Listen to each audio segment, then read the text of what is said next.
تحياتي للجميع. طبعا القوة واكتساب القوة وكسب القوة كلها معاني مختلفة لنفس الكلمة. الكلمة اللي يتكلم عنها سيد عبد الحفيظ وكل زملكاويه طالعين يقولوا إن ما أنت بتعمل كده فعلا عشان أنت قوي، ومنهم عفيفي قال لو أنا معايا القدرات دي فأكيد أنا أبقى قوي. مفيش حاجة اسمها الكلام ده. هل الأهلي اكتسب قوته من القدرة اللي خدها، ولا قوة الأهلي هي اللي جابت له القدرة المادية اللي خلته بقى قوي؟ قدرة الأهلي في المكسب، قدرة الأهلي في الأداء، في الشعبية، حتى قبل الأهلي ما يبقى الأكثر بطولات، حتى وأنت 9 زي ما أنت بتقول وأنا 7، فقدرة الأهلي جماهيريا هي أعلى.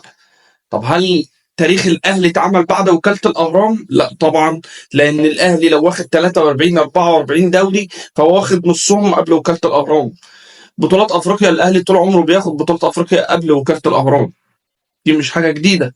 الأهلي كبير أفريقيا بدليل إن حتى قبل ما يعلن لقب نادي القرن، الأهلي لما حبت البطولة العربية تضيف لنفسها قوة اختارت الأهلي، ما اختارتش الزمالك.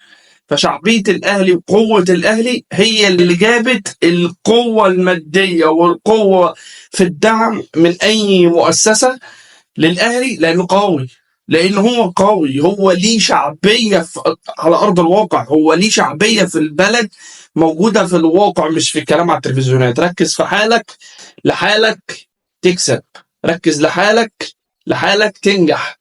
ما تركزش في الأهلي، لأن أنت طول ما أنت مركز في الأهلي مش هتشوف أي حاجة وهتفضل طول عمرك متغمي. سلام.